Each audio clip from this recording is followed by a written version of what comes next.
It's easy to admit, overlanding has gained a ton of traction in the last couple years and the hobby has really become over-commercialized. It's really not about getting out and getting dirty anymore, but about how much clout you can gain and how many brand tags you can put in your Instagram post. This sort of thing has really started to leave a bad taste in my mouth. There's $40,000 mid-sized trucks with $10,000 campers that see dirt twice a year. For 95% of people, that sort of thing is completely unrealistic.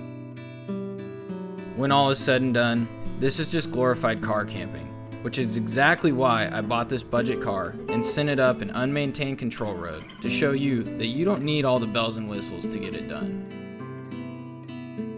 So, with that being said, welcome to Overlanding for the Poors.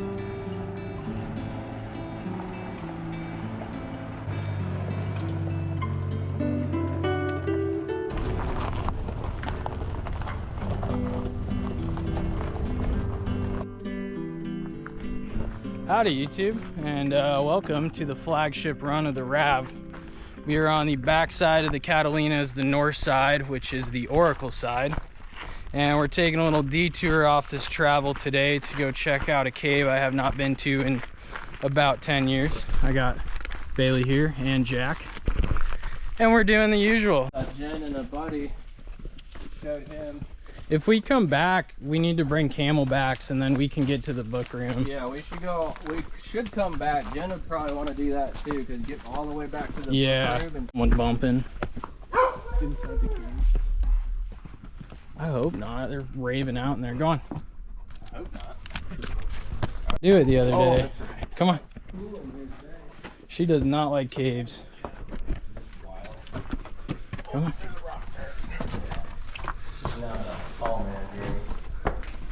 Oh man, nature's AC right here.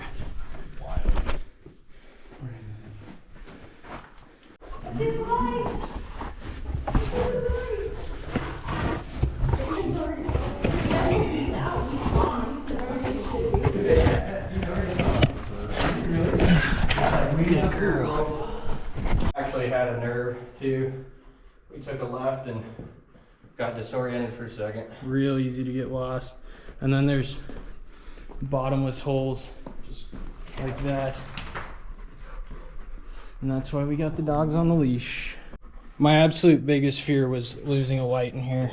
Like when you're like a mile deep in this thing.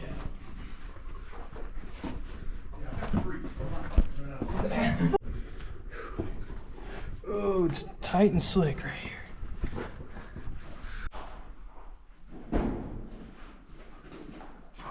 This is ridiculous. Huge. Forgot about the dogs. Yeah. Can't really see, but we're in the big room right now. This is kind of where the cave forks into three fingers. One trail takes you down to a big pool. Is the hole this way? I believe it goes, I thought it went down to the right. But this ladder right here takes you down to another ladder that drops you down into a big pool. But clearly we're not doing that today with the canines. Yeah, no go. We are back to the light, and it's almost hotter inside that cave. It was probably 30 degrees cooler, but man, it was rough.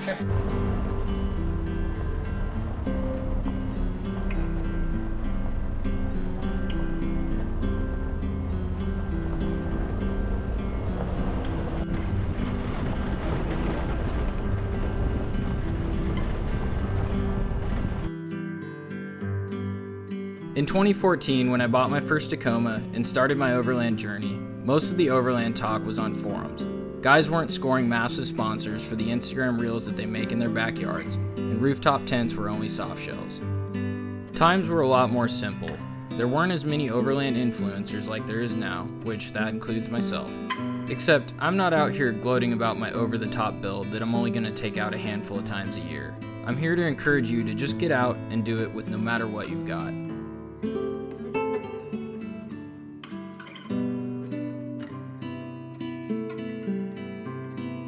The early generation Rav4s are easily the most underrated budget overland crossovers. It seems like all the crossover hype is with Subaru, and any Subaru owner knows the only way to have one Subaru is to have a backup. I almost brought myself to buy an early Forester until a bit of research persuaded me not to.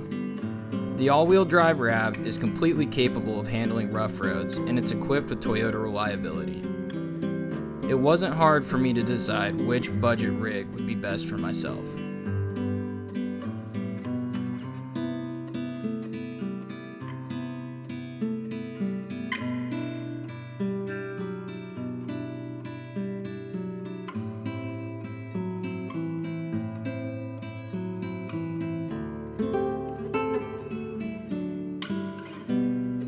It's been almost 10 years since I was on this road last, and in those 10 years, the road and the tree line has taken a new form. This road used to be quite mellow with few obstacles, and much of this side of the Catalina has been burnt.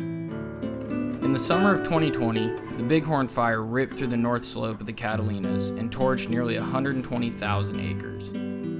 With monsoon season running so late and no fire restrictions in place, it's only a matter of time before the next big one.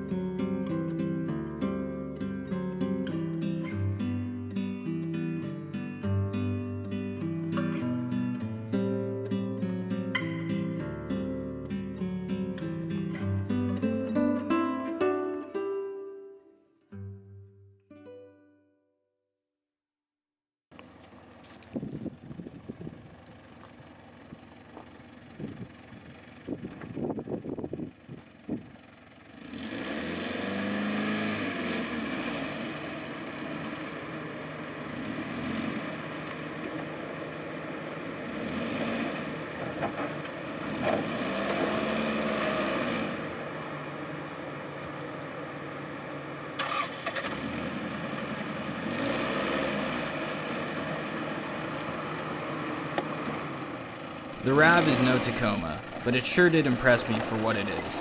The center locking differential did help power through a lot of the rocks, but it didn't make up for the lack of low range.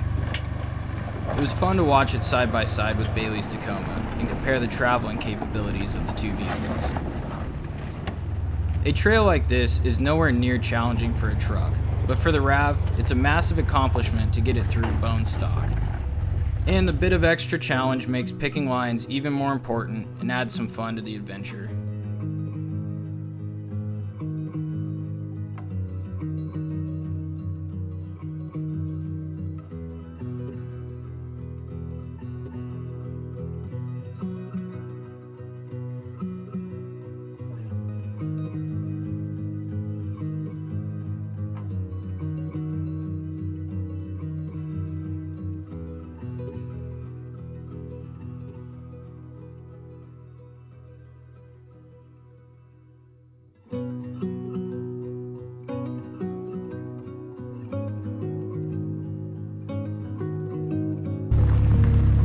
Alright, so the Rav has pretty much completed the control road on the backside of Lemon.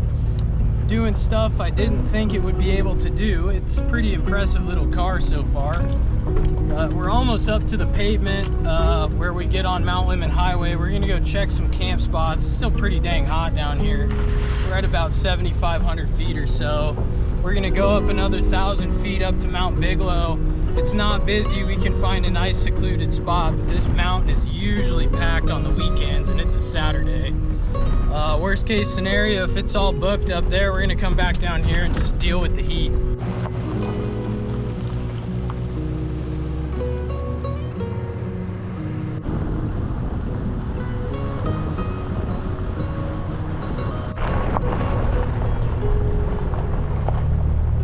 This is exactly why I don't come up this mountain anymore. There are just so many people. I haven't been up here in probably 3 or 4 years, and now I can remind myself why.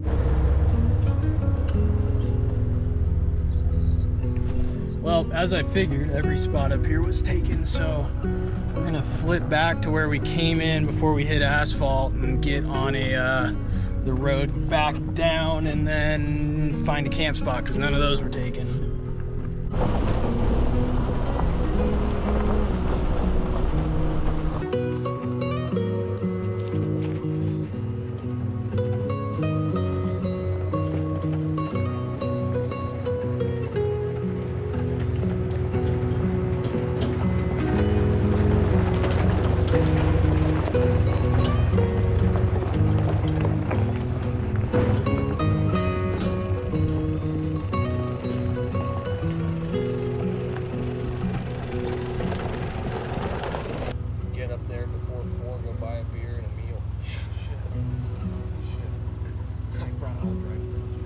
I was going to. I left mine in my truck. Oh, really? I bought like a fucking sound going to a low-key. See if I should buy. Get some nerds clusters. Yeah. To make it. It's a Walmart. Yeah, drive throughs. I'm like, they're pretty good. They work. They get it done, folks. Alright. Breakfast and dinner. They get it done. The hard work.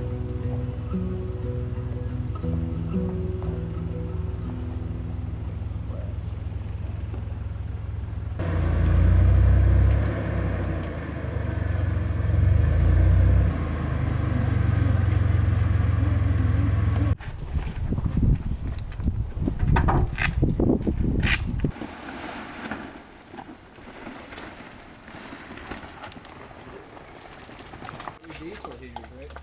Yeah. It's gonna be 60 degrees tonight. COs, you know, like how they have the cadre, they swapped the colonel, who's the deck commander, when I joined. Because I obviously done with boat trailers. Was so every boat trailer.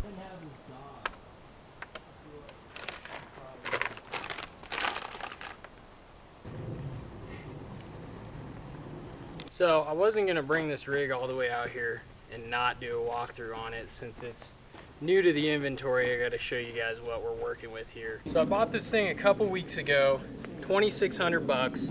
It was a teenager car and it has 260,000 miles on it. But as you know, 260,000 miles to a Toyota is not much, especially the older generations. I essentially wanted to buy this rig to show you that you don't need a whole lot to get out here and have fun.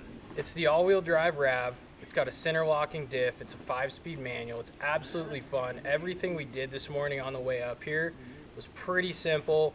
I did smack the frame a couple times. I did hit the front bumper, but that's a given. I'm at stock height. The suspension is old, totally clapped out. This motor no doubt needs a little bit of work.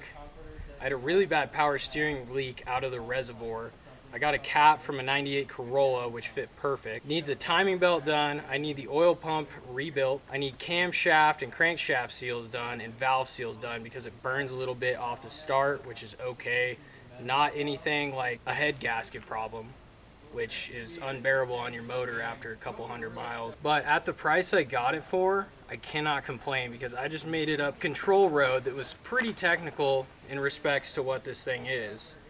And I know a lot of guys with these fancy brand new rigs that are not gonna touch these roads. I absolutely love my Tundra, don't get me wrong. I've had it for 2 years now. It's probably the longest truck I've ever kept in the inventory. But it gets terrible gas mileage and the flip pack is totally unnecessary when I'm out here solo. For the wife and the dogs, it's more than ideal. It's more than I can ask for. It's a great setup. But when I'm solo camping, all I need to do is just hop in the back of this thing, put out a little mattress, throw a sleeping bag and pillow. That's all I need. And this is just ideal for the situation. And it gets 24 miles per gallon, so that's definitely unbeatable compared to the 8 mile per gallon, 10 mile per gallon that the Tundra gets on a good day.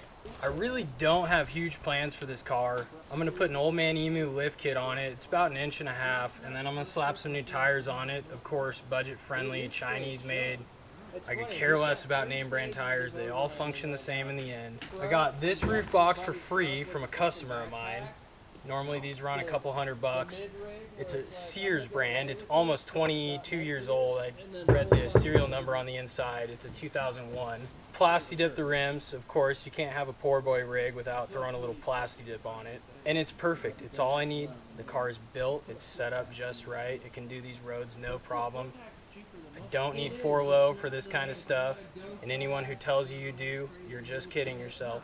I think this $2,600 rig at 260,000 miles is going to see a lot more dirt, a lot more technical trails than a lot of guys that are putting thousands of dollars into their rigs. So it's not about what you have, it's about what you do and the people you share the memories with. So if you're sitting online looking at all these super fancy rigs, you want to get into this hobby and you just think you have to overinvest, you don't. You can car camp. You could do this in a Honda Civic.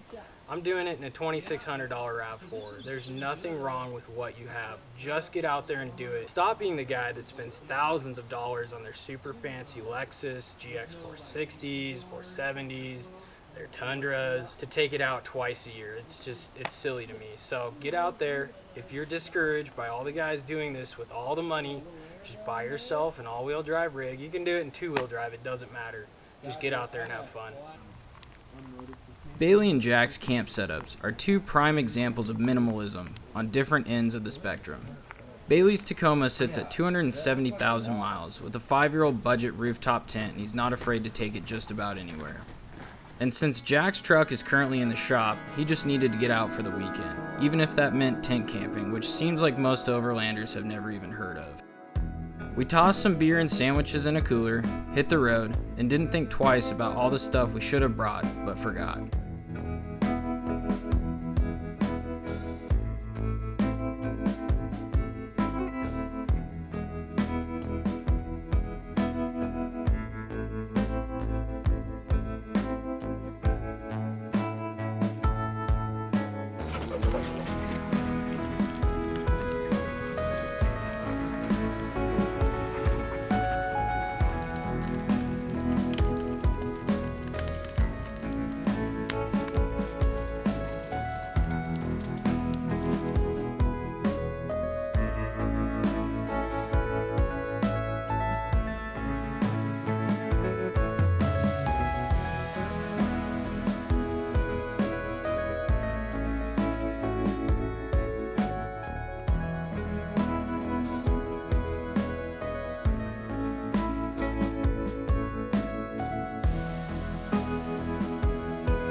The first night in the Rav was pretty much a rough one.